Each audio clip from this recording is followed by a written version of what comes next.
Over just a few days, Washington, D.C. is jolted awake, judges dismissed on a scale nobody expected, federal agencies ordered to turn over long-protected data, SNAP fraud, welfare abuse, immigration failures, Somali-linked fraud cases suddenly dragged into the sunlight, and behind it all, one president making sweeping moves, one after another.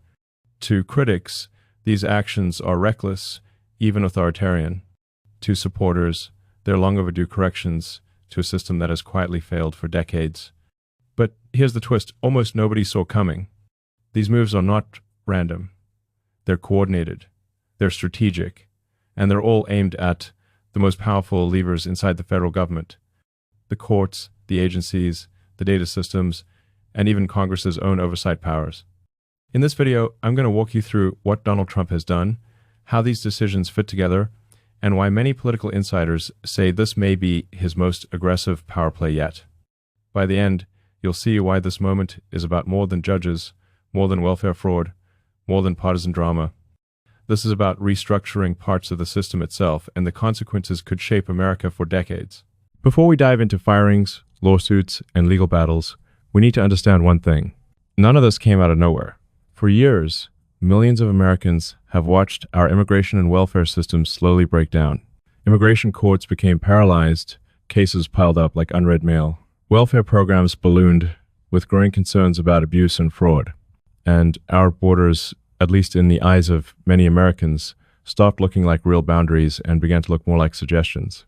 Let me put it in simple terms. Imagine you own a house. One day, you see a small water stain on the ceiling. You ignore it, busy week, other priorities. A month later, the stain spreads. You repaint it. For a while, it looks fine. But the problem wasn't the paint. It wasn't even the ceiling. It was the pipes behind the walls. Eventually, you face a choice. Do you keep patching over the damage, or do you rip open the walls and replace the pipes? That's where America found itself, especially on immigration and welfare. For decades, immigration courts moved at a glacial pace. Here's how it often worked. Someone would enter the country illegally or overstay a visa. They'd be given a court date sometimes 3, 4, even 10 years into the future. During that time, they'd work. They'd have children. They'd build lives here, all technically while waiting for a hearing that might be delayed again and again or never meaningfully resolved. The backlog grew so big that some cases being scheduled today are set years into the future. Let that sink in. We're talking about a system where justice delayed isn't just justice denied, it's justice abandoned. And to make it worse, it wasn't just incompetence or bad management. In the eyes of many critics, the gridlock became the point. Because here's the harsh reality. A system that never finishes a case, never deports, never decides, effectively turns temporary status into permanent residency by default. No vote in Congress, no big national debate, just slow-motion amnesty by bureaucratic exhaustion. Meanwhile, American citizens were left to pay the bill financially, socially, culturally, and in some cases, in terms of security. Trump's team didn't just wake up one day and decide to blow this up. They'd been gathering data, reviewing court patterns, watching the backlog, and building their legal justifications. This wasn't impulsive. This was planned, and that set the stage for the first shockwave. Over a very short span of time, more than 100 immigration judges were removed. Not reassigned, not given a warning. Fired. In major cities like New York and San Francisco, entire courthouses saw a chunk of their judges removed in one sweep. This wasn't trimming around the edges. This was a purge. Now, a lot of people hear judges fired and immediately think, wait, can a president even do that? Aren't judges supposed to be independent? Here's the key distinction. We're not talking about federal Article 3 judges, the kind appointed for life under the Constitution, insulated from political pressure. We're talking about immigration judges who are part of the Executive Office for Immigration Review under the Department of Justice. And the Department of Justice reports to the president. So yes, legally, immigration judges are executive branch employees, and the president has broad authority over who serves in those roles. But legality and precedent are two very different things. Has anything like this happened before, at this scale, this fast? No. That's what sent shockwaves through the legal world. Activist groups compared it to a political purge. Some legal scholars raised constitutional concerns. Media outlets ran headlines calling it a massacre of the immigration courts. But here's what you didn't always hear in the headlines. Why these judges were targeted, according to analyses and reports that the administration and its allies point to, many of the dismissed judges had unusually high asylum approval rates, far above the national average. In some cases, they were accused of granting relief in situations where critics say the legal standard wasn't clearly met. Others had such severe backlogs that cases under their watch wouldn't be heard for many years. Now, to be fair, not every judge was fired for being too lenient. Some reportedly struggled to keep up with caseloads. Others faced procedural complaints or questions about management and efficiency. But the pattern that emerged was clear to Trump's team. Judges who treated immigration court more like a place for advocacy than enforcement were often the first ones out. And when you're sitting on a backlog in the millions, speed and consistency become more than administrative preferences. They become survival requirements for the system. Firing judges was step one. Step two is what really grabbed the legal world by the throat. The administration didn't just clean house. They started refilling those positions with a twist. Instead of talking about immigration judges, they began advertising roles as deportation judges. That might sound like a minor language change, but in politics and law, words matter. Titles matter. They signal intent. The job postings under the Department of Homeland Security and related agencies offered high salaries and sometimes flexible locations. But it was the backgrounds the administration was looking for that told the real story: experience in immigration enforcement, military service, federal law enforcement, prosecution backgrounds. What was largely missing: experience in immigration defense or advocacy work. Reports on newly appointed judges highlighted that many came from enforcement roles: ICE, Border Patrol, military legal offices, federal prosecutors. If you were deliberately designing a system to process cases faster and prioritize deportation over prolonged appeals, this is exactly how you do it. Left-leaning activists and immigration advocates are furious. They argue that a bench filled almost entirely with former enforcers will naturally skew toward removal and away from humanitarian relief. They worry that hearings will become rubber stamps rather than genuine evaluations of asylum claims. And that concern isn't crazy. Backgrounds matter. A judge who has spent 20 years enforcing the law at the border will see the world differently from someone who has spent 20 years representing asylum seekers. But here's the counterpoint people on the right are making. The old system was clearly not working. When your backlog is measured in millions, when cases take half a decade or more to resolve, and when fraudulent claims slip through the cracks, something has to give. You can't keep doing the same thing and expect different results. At some point, you stop repainting the ceiling and you start ripping out the pipes. Trump's administration made a choice: prioritize speed and enforcement over extended deliberation and broad discretion.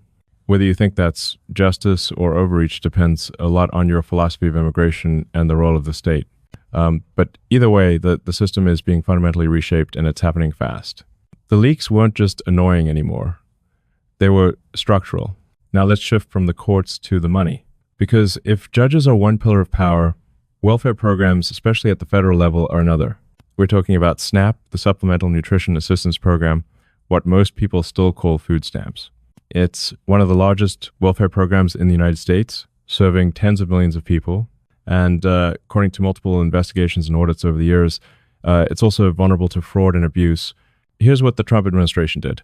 Through the Department of Agriculture, the federal government requested detailed records from all 50 states about SNAP recipients. Not just total numbers, not just summaries. They wanted names, addresses, social security numbers, benefit amounts, and critically, immigration status. The official justification: to identify and crack down on fraud, people collecting benefits in multiple states, deceased individuals still receiving payments, non-citizens ineligible under federal law who might be enrolled anyway. On paper, that sounds like basic oversight. After all, these are federal dollars being spent through state-run systems. But here's where the political explosion happened. Roughly half the states, many of them Republican-led, complied with the request. More than 20 states, mostly Democratic-led, refused. States like California, New York, Minnesota, and others pushed back hard. They argued that the request was overly broad, invasive, and unprecedented. They warned that handing over detailed personal information could be used not just to fight fraud, but to target immigrants and sow fear in vulnerable communities. Immigrant rights groups and civil liberties organizations echoed those concerns, calling the move a dangerous overreach. The Trump administration's response? No retreat, just escalation. They issued a clear warning: hand over the data or risk losing your SNAP funding. In other words, no cooperation, no money. That threat triggered lawsuits almost immediately. Democratic governors accused the administration of weaponizing welfare programs. Legal experts debated whether the federal government could legally withhold funding tied to a program Congress authorized. Some courts sided with the administration. Others sided with the states. The legal battle is messy and ongoing. But if you step back from the legal technicalities, you see the real issue. This isn't just about food stamps. It's about control and accountability. If states can simply refuse to share data on programs funded with federal tax dollars, what does federal oversight even mean? At that point, you're running a massive welfare system on the honor code. Ask yourself this. If you've ever applied for Social Security, Medicare, or disability, you know the government wants everything: tax records, work history, sometimes medical documentation. They verify, they cross-check, they audit.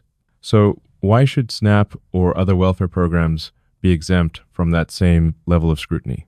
Trump's team argues if taxpayer money is being spent, the federal government not only has the right to verify eligibility, it has the responsibility.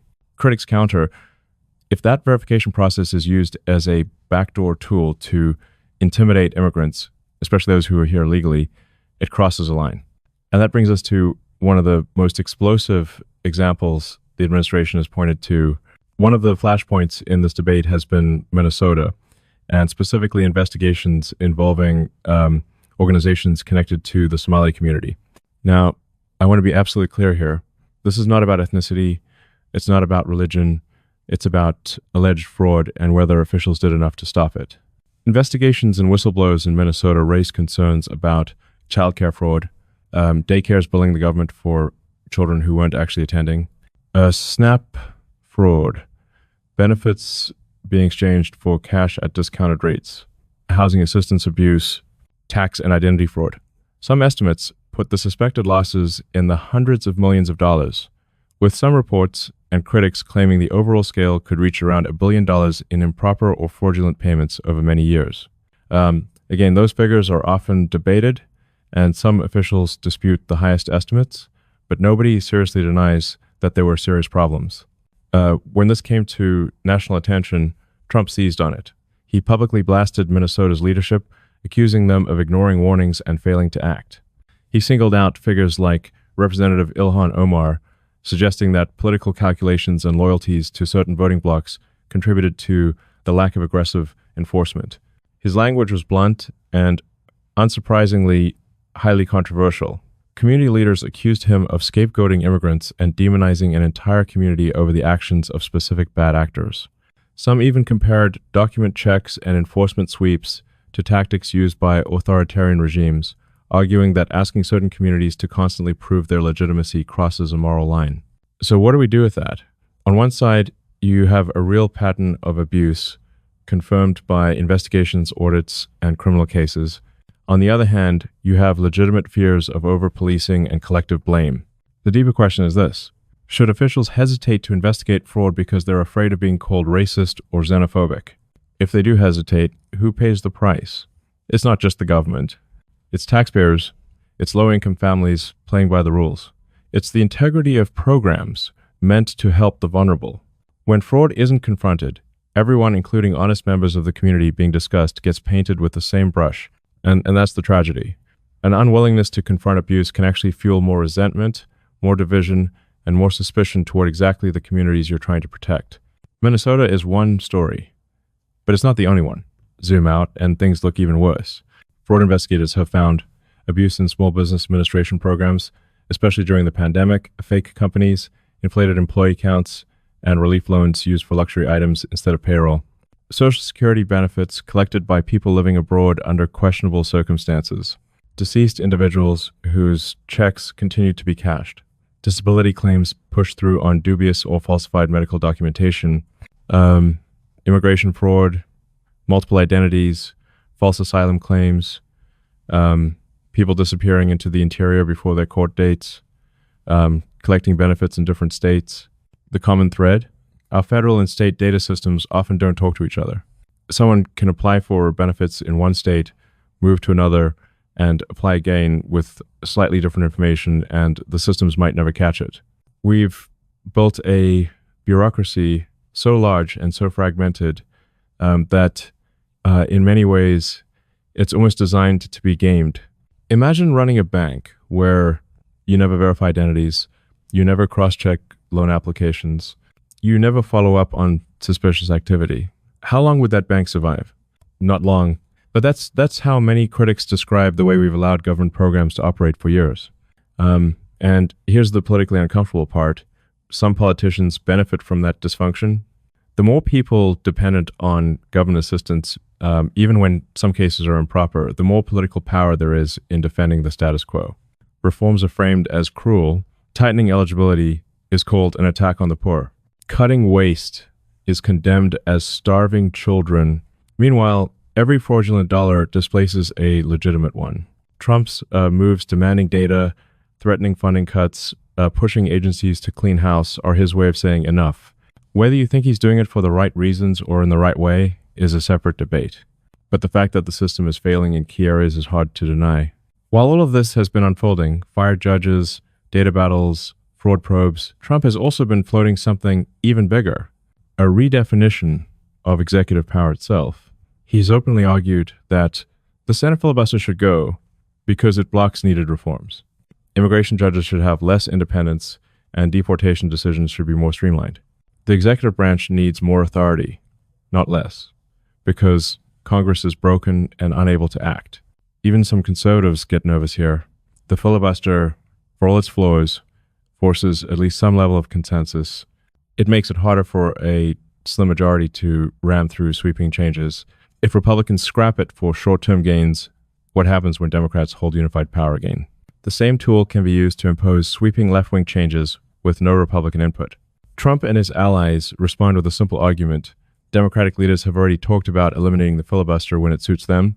They've floated ideas like expanding the Supreme Court and adding new states to gain more Senate seats.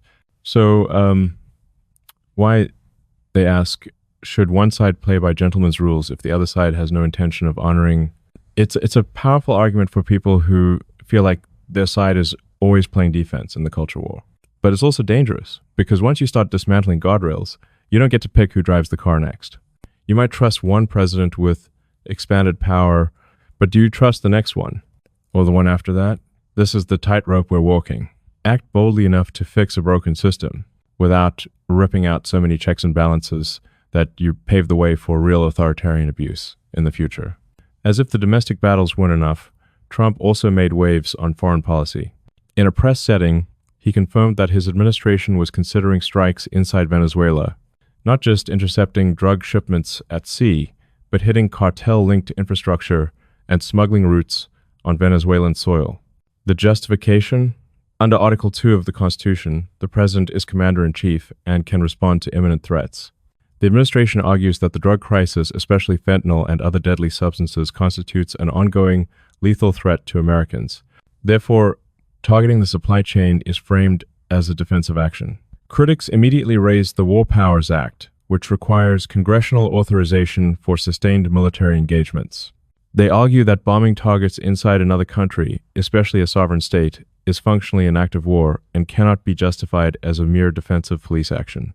Here's the historical reality. Presidents from both parties have ordered limited strikes without explicit congressional approval in Libya, Syria, Yemen, and more. So, while Trump's idea isn't coming out of thin air in terms of precedent, strikes inside a country like Venezuela raise the stakes dramatically. It risks escalation. It risks regional backlash. It risks dragging America deeper into foreign entanglements at a time when many voters want the opposite. Supporters say Venezuela under Maduro is less a normal country and more a rogue regime intertwined with cartels that treating it with normal diplomatic courtesy while it's linked to drug flows into the U.S. is absurd. Opponents say unilateral action without coalition support or congressional backing is exactly the kind of move that undermines international norms and invites unintended consequences. Again, the pattern appears. bold action, maximum pressure, and willingness to test the edges of executive authority. Now, let's turn to something that hits even closer to Trump personally, the special counsel system. Remember Jack Smith, the special counsel who pursued cases against Trump involving January 6th and classified documents? Congress has now subpoenaed him. They want him to testify under oath about how he was appointed, who approved what, and whether his office was even constitutional. Here's the argument some legal scholars and judges are making. The Constitution allows Congress to create federal offices. It allows the president to appoint officers who are then confirmed by the Senate.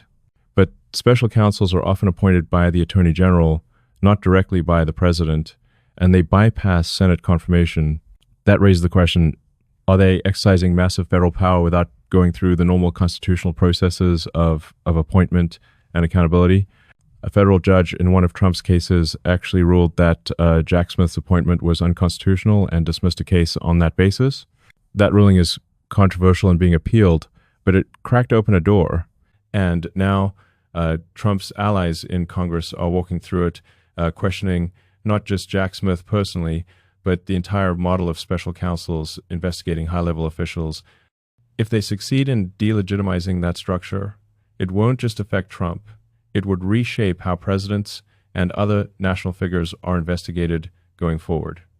Once again, we see the same pattern. This isn't just retaliation. It's an attempt to rewrite the rules of the game.